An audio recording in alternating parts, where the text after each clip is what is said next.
बिस्मिल्लाहिर्रहमानिर्रहीम। अच्छा जी, आज हमारा लेक्चर जो है वो हम सोर्सिंग पे जा रहे हैं। प्रोडक्ट हंटिंग की थर्ड स्टेज है सोर्सिंग, तो वो आज हम स्टार्ट कर रहे हैं। इससे पहले आप लोगों ने स्टार्ट लिया था जिसमें आपने एक गिवन क्राइटेरिया के मुताबिक प्रोडक्ट्स फाइंड की। यूएसए में, यूके में और कुछ लोगों ने जर्मनी की भी की हैं। वो आप लोगों ने मुझे भेजी।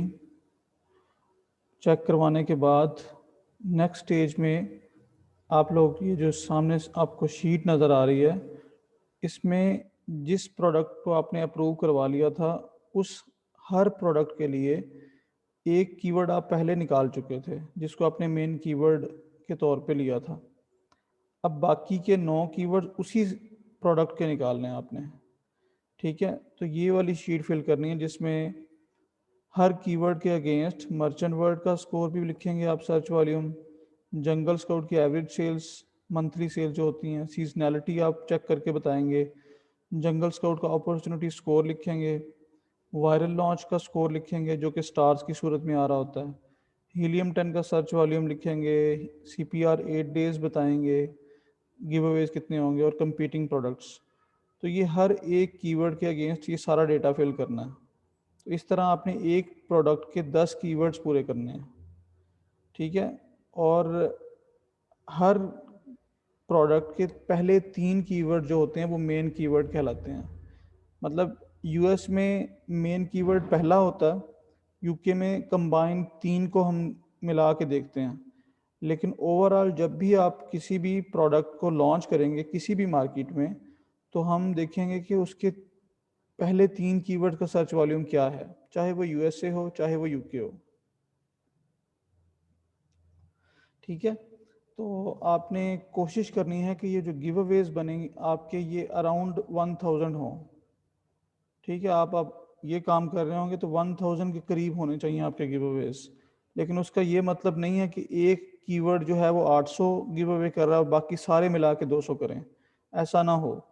कीवर्ड्स आपस में ग्रेजुअली उनका सर्च वॉल्यूम चेंज हो रहा हो। ठीक है, तो बहुत बड़ा कीवर्ड एक ना उठाएं, कोशिश करें कि मिलते जुलते कीवर्ड्स उठाएं और थोड़े छोटे कीवर्ड्स उठाया करें। ठीक है, अच्छा ये दूसरी स्टेज है। इसके बाद थर्ड स्टेज में हम जाएंगे।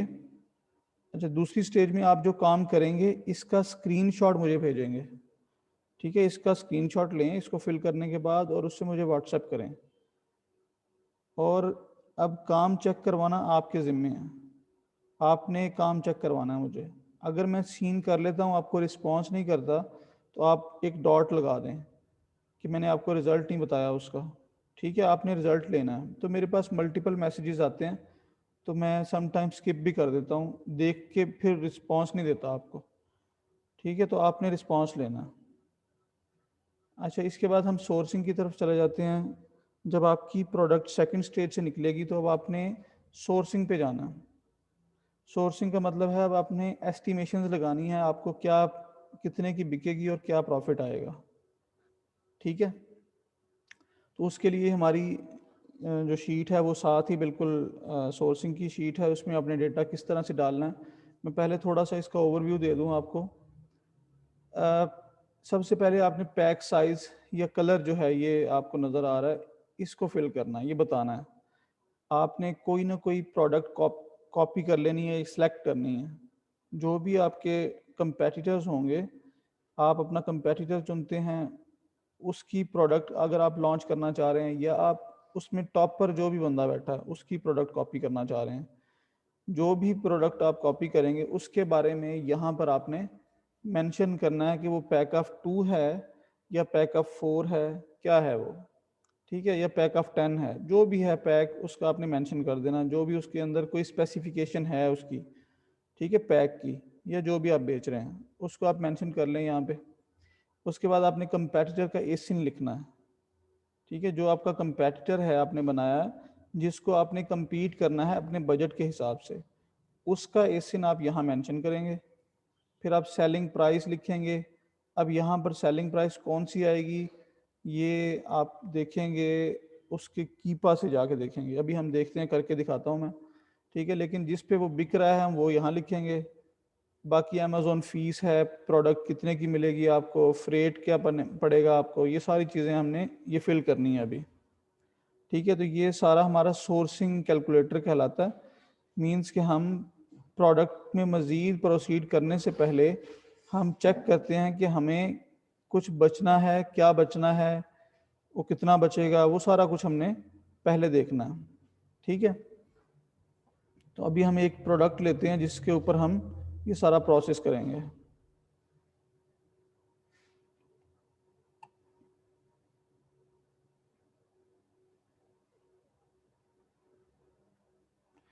तो मैं ऐसे ही एक डमी एक प्रोडक्ट उठा रहा हूँ। ठीक है, अभी मैंने इसका क्राइटेरिया चेक नहीं किया हुआ, लेकिन आप अपनी अपनी प्रोडक्ट पे काम करेंगे सारा कुछ। ठीक है, मैंने एक प्रोडक्ट उठा ली। अब सबसे पहले सोर्सिंग में जाने से पहले आप लोगों को ये पता होना चाहिए कि प्रोडक्ट आपकी क्या है। ठीक है, ये देखें ज़रा, ये प्रोडक्ट है wooden soap dish soap saver. लकड़ी का बना हुआ है, ये मटेरियल लकड़ी का है।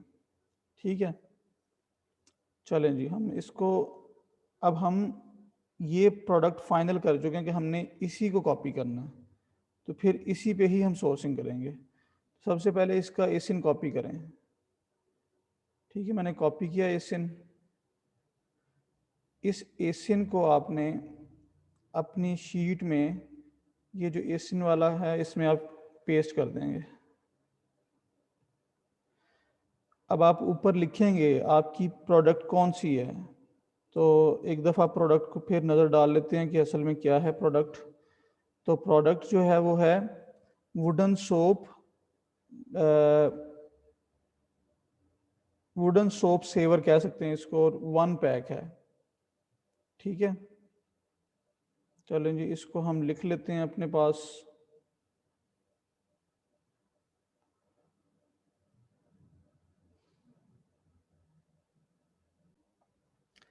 तो यहाँ हम लिख लेंगे जो हमारी प्रोडक्ट है वो है wooden soap saver pack of 1।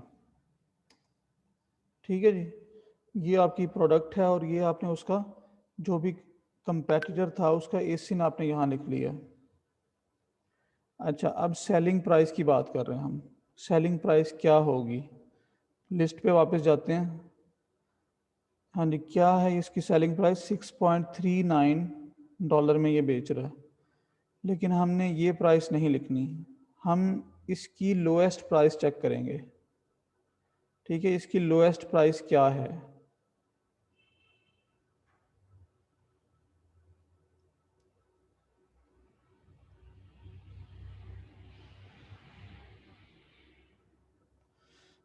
अच्छा जी, तो इसकी लोएस्ट प्राइस कैसे चेक करनी है आपने? आपके पास टूल्स में कीपा भी होगा। ठीक है, आपने क्या करना है, कीपा को लॉगिन कर लेना अपने पास। ये आपको ऊपर एक्सटेंशन नज़र आ रही है, कीपा की एक्सटेंशन है।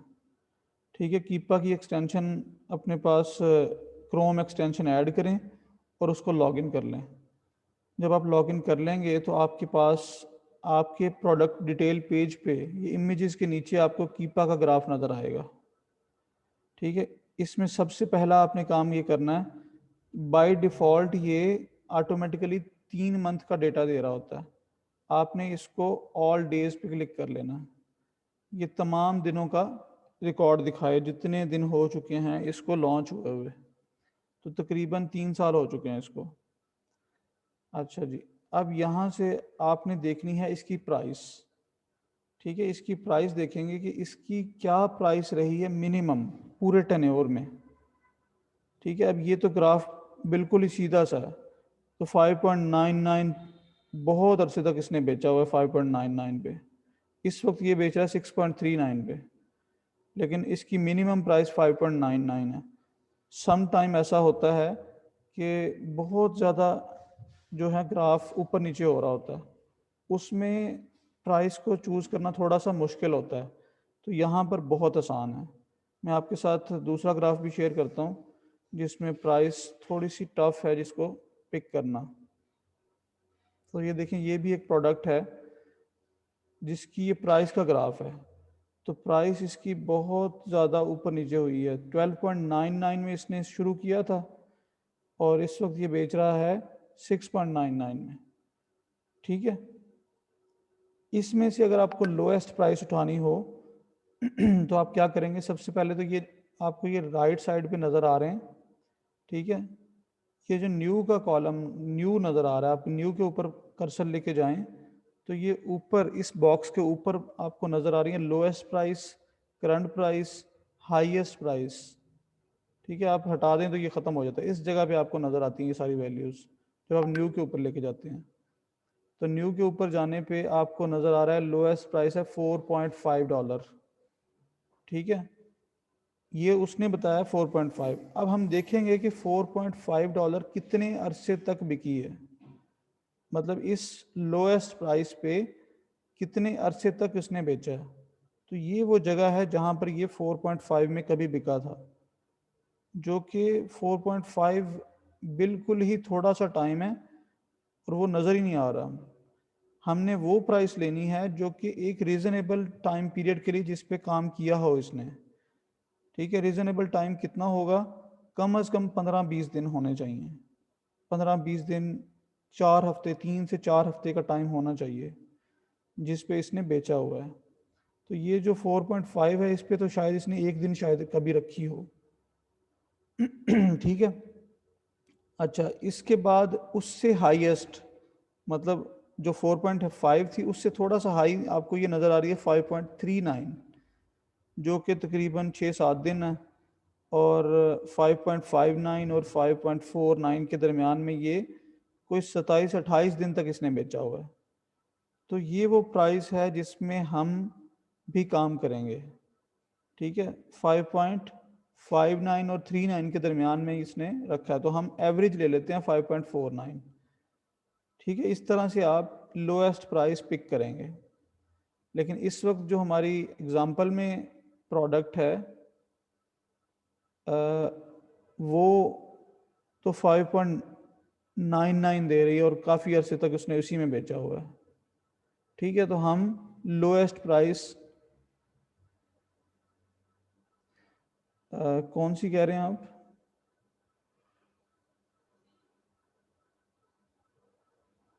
लेफ्ट पे अप्रैल 2019 है। कहाँ पे है अप्रैल 2019?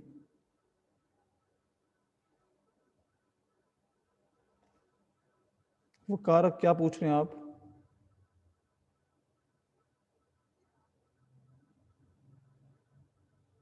ये 4.99 प्राइस कितने दिन के लिए, ज़रा देख लें इसको। ये है 24 मार्च से शुरू हुई है और 28 मार्च तक, सिर्फ 4 दिन के लिए है। ठीक है, तो ये 4 दिन वाली को हम कंसीडर नहीं करेंगे, बहुत थोड़ा टाइम है, इसलिए इसको हम नहीं ले रहे। ये एक रीज़नेबल टाइम बन रहा है, 27-28 दिन बन रहे हैं इसमें। ठीक है, ये नीचे डेज आ रहे हैं। अच्छा जी, अब हम क्या करेंगे? अब अपनी प्रोडक्ट जो हमारी इस एग्जांपल में है उसी का देखते हैं। वो है 5.99 सेलिंग प्राइस। ठीक है, तो हम यही सेलिंग प्राइस उठाते हैं और अपने टेबल में डालते हैं। तो 5.99 सेलिंग प्राइस हमारी ये हमने लगा दी। अगला काम है अमेज़ोन की फ़ीस कितनी होगी हमारी। अमेज़ोन फ़ी हमने कैलकुलेट करनी है। उसके लिए आप क्या करेंगे? अमेज़ोन का कैलकुलेटर ओपन करेंगे। ठीक है, इसको कहते हैं FBA कैलकुलेटर। आप चले जाएं गूगल पे जाके लिखें अमेज़ोन FBA कैलकुलेटर। अब USA के लिए है तो साथ USA, नाम भी लिखें तो USA का लिंक होगा।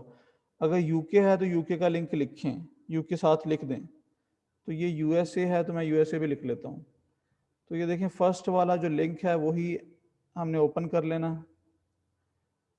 अच्छा, ये हमें पूछ रहा है कि ये, चूंकि ये सेलर सेंट्रल का फीचर है, तो वो कह रहा है कि आपके पास सेलर सेंट्रल है तो लॉगिन कर लें, साइन इन कर लें। अब हमारे पास सेलर अकाउंट नहीं है, हमने क्या करना है? हमने कंटिन्यू एज गेस्ट कर लेना।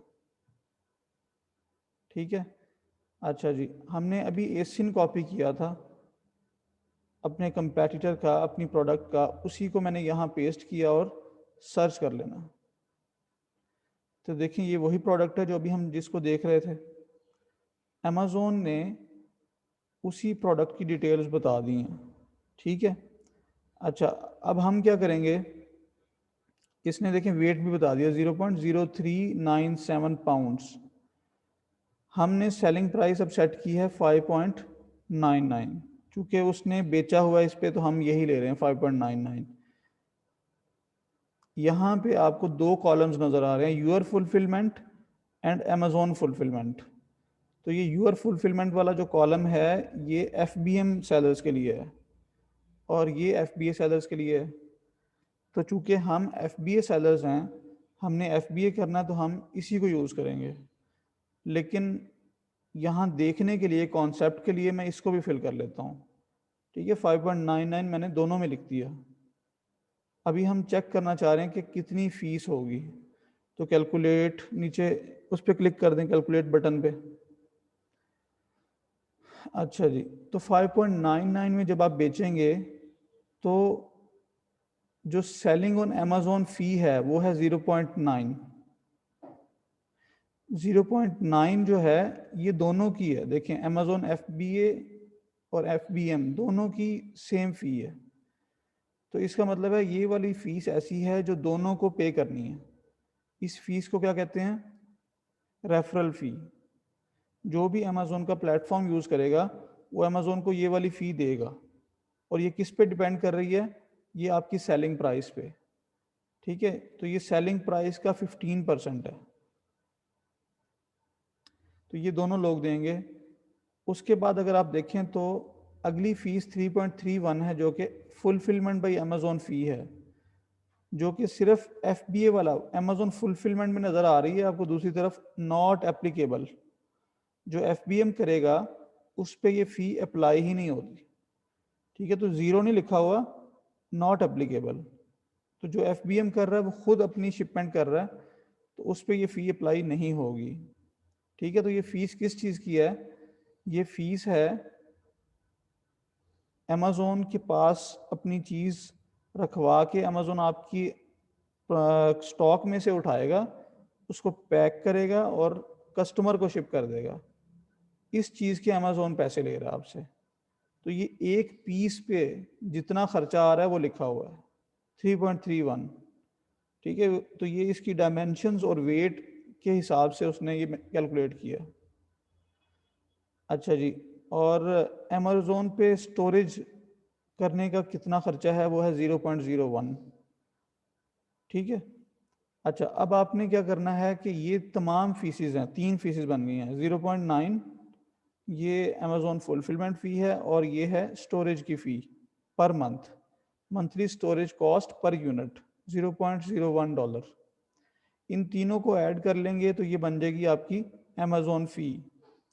हाँ जी, इनको ऐड करें ज़रा, 3.31 प्लस 0.1 तो ये बन गई 3.32 प्लस 0.9, तो ये बन जाएगी 4.22, ऐसी बन रही है।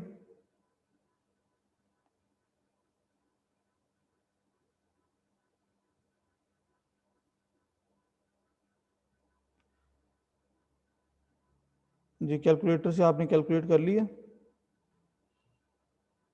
तीनों फीस को ऐड कर लें तो 4.22 बन रही है, ठीक है। जो मैंने अमेज़ॉन फीस लिख दी 4.22। उसके बाद अब ये प्रोडक्ट कॉस्ट है, ये वो कॉस्ट होगी जितने में आपने परचेजिंग करनी है, जितने में आपने वो प्रोडक्ट ख़रीदनी है। इसको भी अभी हम देखते हैं, उससे पहले हम फ्रेट कॉस्ट को कैलकुलेट कर लेते हैं। क्योंकि फ्रेट जो होती है इसका मतलब है आपने चाइना से चीज़ ख़रीदने के बाद चाइना से उठानी है और अमेज़ॉन के वेयर हाउस तक पहुंचानी है। अगर आप USA में लॉन्च कर रहे हैं तो USA में वेयर हाउस होगा, वहाँ पहुंचानी है। अगर UK में लॉन्च कर रहे हैं तो UK के वेयर हाउस में पहुंचानी है। तो चाइना से उठा के वेयर हाउस तक पहुंचाने में जो कॉस्ट आएगी उसको हम फ्रेट कॉस्ट कहते हैं, ठीक है। तो ये कैसे कैलकुलेट होगी, हमें प्रोडक्ट का वेट चाहिए, तो वेट कहाँ से मिलेगा? अभी हमने कैलकुलेटर से जब फाइंड किया था तो उसने हमें वेट भी बताया था। हाँ जी, कितना वेट है जी? 0.0397 पाउंड्स में है ये, यूनिट याद रखना आपने। ठीक है, ये पाउंड्स में है, तो हमारा जो कैलकुलेटर बना हुआ है उसमें ये राइट साइड पे आपको नज़र आ रहा है कि पाउंड्स टू केजी कन्वर्जन। पहले तो आप पाउंड्स को यहाँ लिखें ना, केजी में कन्वर्ट करें।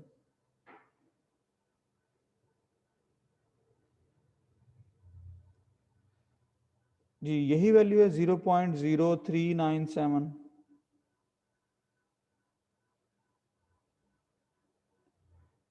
इसको मैंने यहाँ लिखा तो ये कन्वर्ट हो गया केजी में। ठीक है, किलोग्राम में कन्वर्ट हो गया। अब यही किलोग्राम यहाँ पर कॉपी हो रहा है, ये वैल्यू, और एक रेट है जिसको मैं इनिशियली 2 लिख रहा हूँ, $2 पर केजी। ठीक है, तो ये आपकी फ्रेट कॉस्ट ये डॉलर्स में आ गई है 0.036। ये कॉस्ट कैलकुलेट हो गया इस रेट के हिसाब से, $2 पर केजी के हिसाब से। ठीक है, अच्छा जी, 0.036 यही वाली जो वैल्यू है ये देखिए यहाँ पर शिफ्ट हो रही है। ठीक है, जो आपको फार्मूला मैंने आपको जो शीट दी है उसमें ये ऑलरेडी ये सारा बना हुआ है, तो ये वैल्यू यहाँ पर कॉपी हो गई है। अच्छा, तो फ्रेट हमने निकाल लिया, तो ये डिपेंड करता है आपका वेट कितना है। आपने जस्ट वेट पाउंड्स में यहाँ डाला तो हर चीज़ कैलकुलेट हो गई खुद से। अच्छा, अगर आप यूके की मार्केट में काम करते हैं तो वहाँ पर वेट केजी में होता है ऑलरेडी, तो आप यहाँ पर डालेंगे वेट। ठीक है, फिर आपने यहाँ पर डालना वेट और ये ऑटोमेटिकली कैलकुलेट हो जाएगा, क्योंकि उसको कन्वर्ट करने की ज़रूरत नहीं होगी, आप यहाँ पर पुट करेंगे फिर। अच्छा, अब हम क्या करेंगे, यहाँ अगली जो फ़ी है वो है bank charges, 4% of product cost.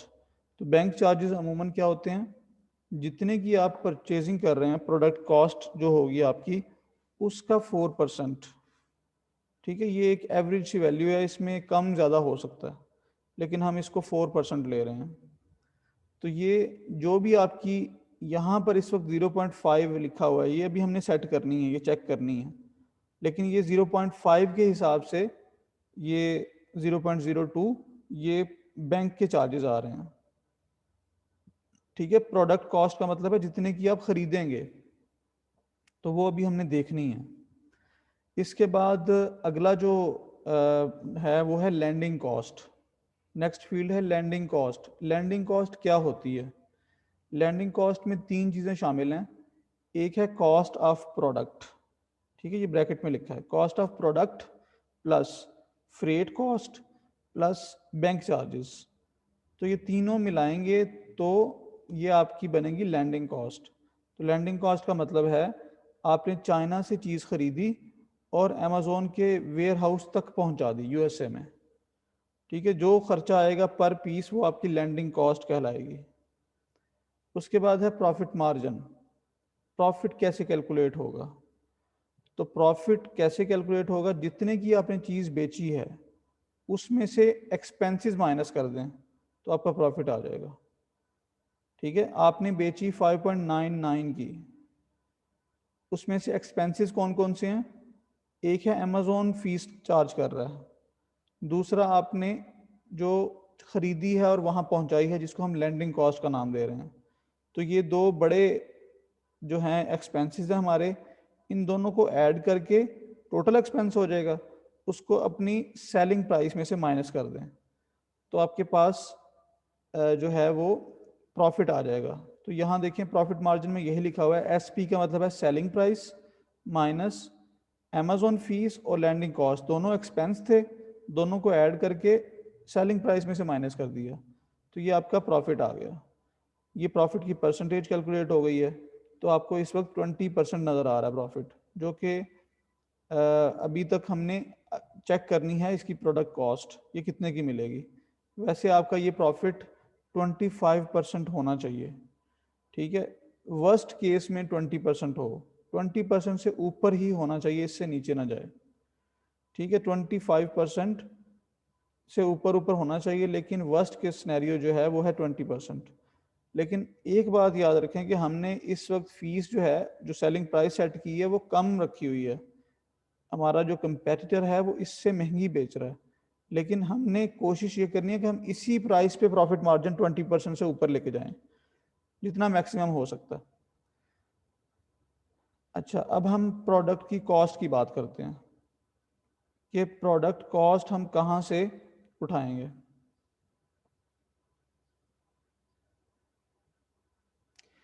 Product cost जो है वो हम उठाएंगे अलीबाबा से।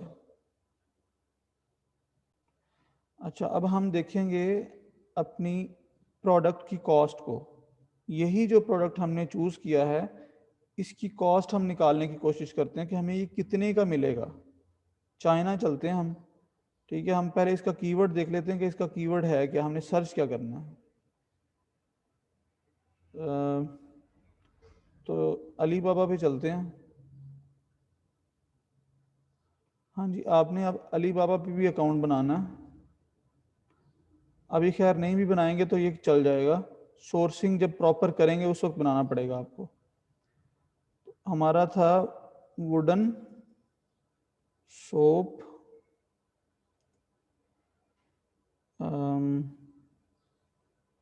वुडन सोप सेवर या रैक, देख लेते हैं कुछ भी। तो ये हमारा कीवर्ड है। अच्छा जी, वुडन सोप सेवर के नाम से मैंने सर्च किया। अब देखते हैं जो हमारे वाला डिज़ाइन था वो कोई ऑफर कर रहा है या नहीं कर रहा। जी, ये है हमारा डिज़ाइन। ठीक है, हमने इसी तरह की प्रोडक्ट फाइंड करनी है।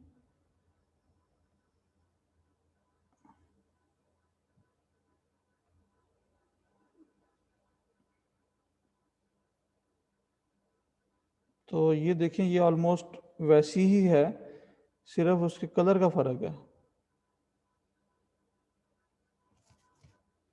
तकरीबन वैसी है। अच्छा, मज़ीद ये है वो, ये चीज़ है वो। ठीक है, ये देखें, ये आपके सामने नज़र आ रही है, वो एज इट इज़ वही है। दोबारा देख लेते हैं, ये देखें। ठीक है, ये हमारी है जो अमेज़ोन पे बिक रही है, और ये हमने अली बाबा पे फाइंड की है। तो ये ऑलमोस्ट सेम है दोनों। अच्छा, अब हम क्या करेंगे, यहाँ देखें इसने सेलिंग प्राइस क्या लिखी है।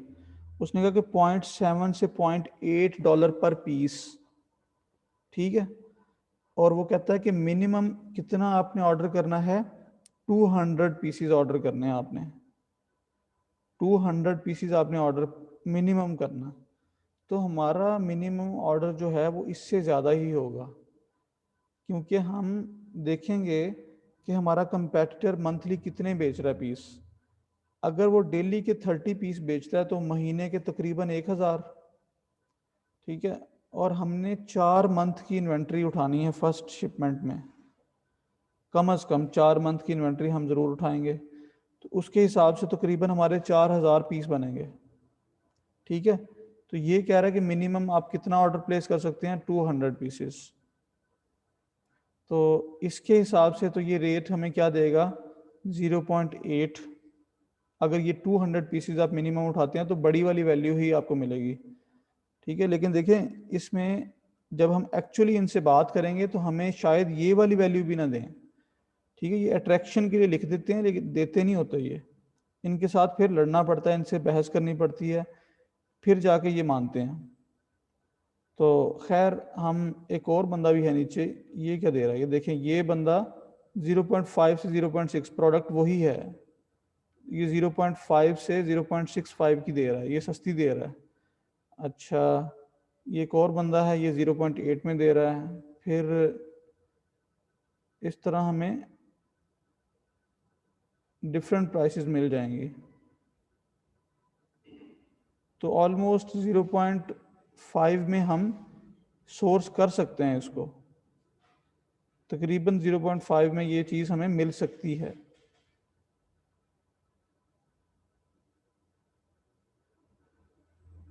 ये देखें, ये बंदा 0.38 पे आ गया और कहता है 50 पीसेस मिनिमम ऑर्डर है। ठीक है, ये 0.38 और प्राइस कम हो गई, तो प्रोडक्ट भी वही है। ठीक है जी। अब हम क्या करते हैं जी, हम अपनी शीट को ज़रा अपडेट करते हैं। तो 0.5 हमने ऑलरेडी लिखा हुआ है। हमें एक बंदा ऐसा नज़र आ गया जो कहता है 0.38 में मैं दे दूंगा, तो हम उसी की प्राइस लिख लेते हैं। अच्छा जी, अब उसकी हमने मिनिमम प्राइस यहाँ मेंशन की है। ठीक है, 0.38 उसकी मिनिमम प्राइस थी। अब हो सकता है जब हम प्रॉपर इससे बात करें तो ये हमें प्राइस दे ही ना, इसकी कई कंडीशंस हों कि आप इतना स्टॉक उठाएंगे, लेकिन उसका मिनिमम जो क्राइटेरिया था उसके तो हमारा तो स्टॉक उससे ज़्यादा ही है। लेकिन हम सपोज कर लेते हैं कि यही वो प्राइस है जिस पे हमने सोर्सिंग करनी है, ये हमारी टारगेट प्राइस है, लेकिन प्रॉफिट मार्जिन अभी 22% है। हम इसको थोड़ा बहुत बढ़ा सकते हैं या नहीं, उसके लिए हम अपनी ये जो सी शिप का रेट है ना, $2 लिखा है मैंने, ये आप कम करवा सकते हैं, इसको आप 1.5 तक इजीली लेके आ सकते हैं। ठीक है, थोड़ी सी एफर्ट करनी पड़ेगी, इससे भी नीचे लेके जा सकते हैं।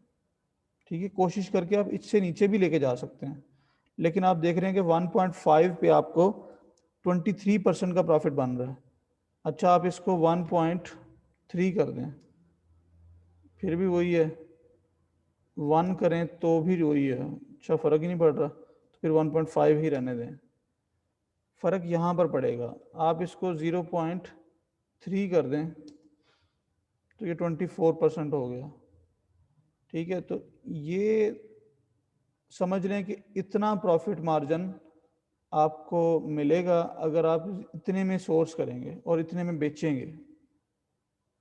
अच्छा, हमारा कंपेटिटर इस वक्त कितने की बेच रहा है, ज़रा देखें उसको।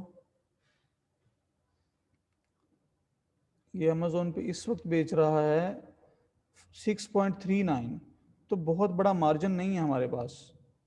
ठीक है, हमारे पास बहुत बड़ा मार्जिन नहीं है।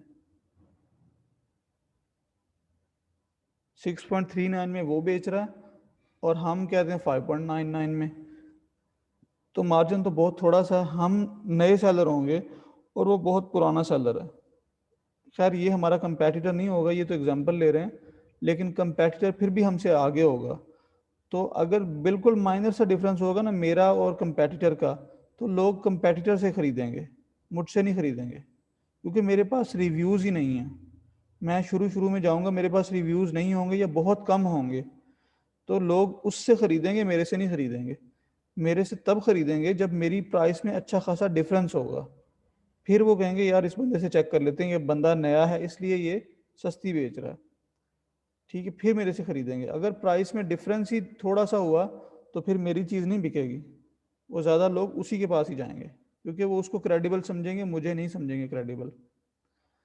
तो इस तरह से ये आप ने देखा कि आपका प्रॉफिट मार्जिन 24% बन रहा है।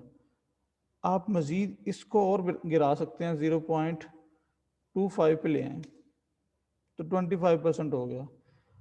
चलें जी, अगर हम सोच लें कि हमने 25% तो लाजमी करना है, तो ये है फिर हमारी टारगेट प्राइस 0.25।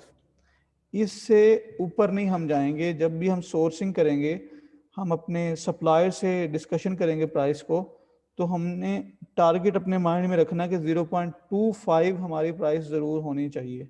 इससे महंगी चीज़ अगर ख़रीदेंगे तो हमारा प्रॉफिट नहीं बनेगा।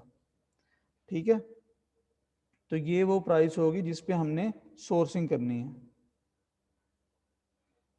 हाँ जी, तो ये हमने अब प्रोडक्ट में थर्ड स्टेज जो है वो हमारी ये वाली है।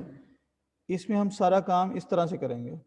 ठीक है, आप अपनी एक प्रोडक्ट यूएसए की उठाएं, उसकी 10 कीवर्ड्स वाली शीट कंप्लीट करें और मुझे चेक करवाने के बाद आप उसका ये वाला काम कंप्लीट करें। तो यहाँ तक आ जाएंगे तो समझ लें कि आपकी प्रोडक्ट रिसर्च जो है वो ऑलमोस्ट 90% हो चुकी है। अब बाकी जो 10% है उसमें अब आपने मुझे ये भी दिखानी है फिर शीट, इसका भी स्क्रीनशॉट उठा के दिखाएंगे मुझे, और फिर हम डिसाइड करेंगे कि हाँ जी हमें इसमें जाना चाहिए या नहीं। अगर प्रॉफिट मार्जिन कम बन रहा हो, सपोज करें कि यहाँ पर हमारा प्रॉफिट मार्जिन किसी सूरत भी 20% से ऊपर नहीं जा रहा, 20% भी नहीं हो रहा। ठीक है, हमने प्राइस भी बहुत कम रखी हुई है लेकिन नहीं, कुछ नहीं हो रहा, तो फिर हम ऐसी प्रोडक्ट को जो है ड्रॉप कर देंगे, उसमें हम काम नहीं करेंगे, वो काम मुश्किल है फिर उसमें काम करना। ठीक है, जिसमें जिसमें सोर्सिंग ही आपको ना सही मिले, आपकी परचेजिंग महंगी हो, आपका प्रॉफिट नहीं बनेगा।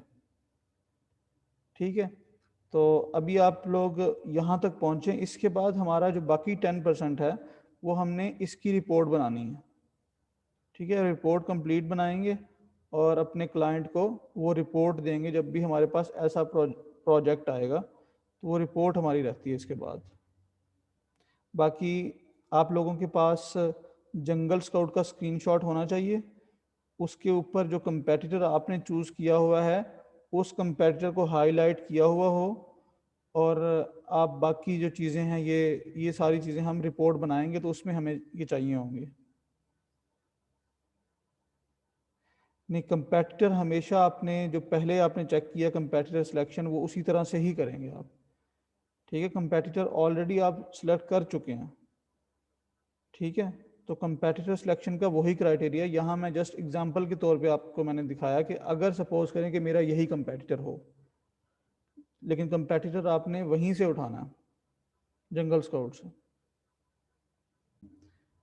हम जो सेलिंग प्राइस चूज़ करते हैं वो हम कीपा से क्यों उठाते हैं, वो हम जो इस वक्त करंट प्राइस है उसको क्यों नहीं लेते, उसकी रीज़न क्या है। देखिए, जब आप सोर्सिंग करेंगे ना, आपने प्रोडक्ट ख़रीदनी है, तो ख़रीदते वक्त कोशिश ये करनी है कि आपकी प्रोडक्ट मैक्सिमम प्रॉफिट देने वाली हो, कम से कम प्राइस में सोर्स होने वाली हो। उसके लिए हम अपना क्राइटेरिया टफ करने के लिए अपने कंपेटिटर की लोएस्ट प्राइस पे जाके सोर्सिंग करेंगे। अगर हम उस प्राइस पे सोर्सिंग करने में कामयाब हो जाते हैं, 25% प्रॉफिट गेन करने में कामयाब हो जाते हैं, तो फिर हम जो एक्चुअल प्राइस जितने में वो इस वक्त बेच रहा है, तो क्या हम उस प्राइस पे बेचेंगे तो हमारा प्रॉफिट बढ़ेगा या कम होगा? ऑब्वियसली बढ़ेगा। ठीक है, एक और बात इस प्राइस पे सेल करने की या इस प्राइस को सेट करने की ये है कि इन केस हम जब फर्स्ट पेज पे पहुंचेंगे तो हमारा कंपेटिटर देखेगा कि ये बंदा भी मेरे वाली प्रोडक्ट सेम चीज़ बेच रहे हैं हम दोनों, हो सकता है वो प्राइस कम कर दे। ठीक है, वो प्राइस वॉर में आ जाए। अगर वो प्राइस कम करेगा तो हमारे पास भी मार्जिन होना चाहिए कि हम प्राइस कम कर सकें, इसलिए हम शुरू में ही लोएस्ट प्राइस पे काम करेंगे। ठीक है, हम लोएस्ट प्राइस के हिसाब से रेडी हैं उसके साथ लड़ाई करने के लिए। तो अगर वो प्राइस कम करेगा तो हम तो ऑलरेडी कम प्राइस पे बेच रहे हैं, और हम कम प्राइस पे अगर बेचेंगे तो हमें प्रॉफिट होगा। इसलिए हम अपनी सेलिंग प्राइस को शुरू में कम रखते हैं ताकि हमारी सोर्सिंग अच्छी हो जाए। हमारी परचेजिंग अगर अच्छी होगी तो प्रॉफिट मार्जिन में हमारे पास मार्जिन बन जाएगा बाद में। ठीक है जी, ये थी इसकी लॉजिक, जो हम लोएस्ट सेलिंग प्राइस पे बेचते हैं या लोएस्ट सेलिंग प्राइस सेट कर रहे हैं। ज़रूरी नहीं कि हम इस पे बेचें, हम अभी सोर्सिंग के लिए सेट कर रहे हैं।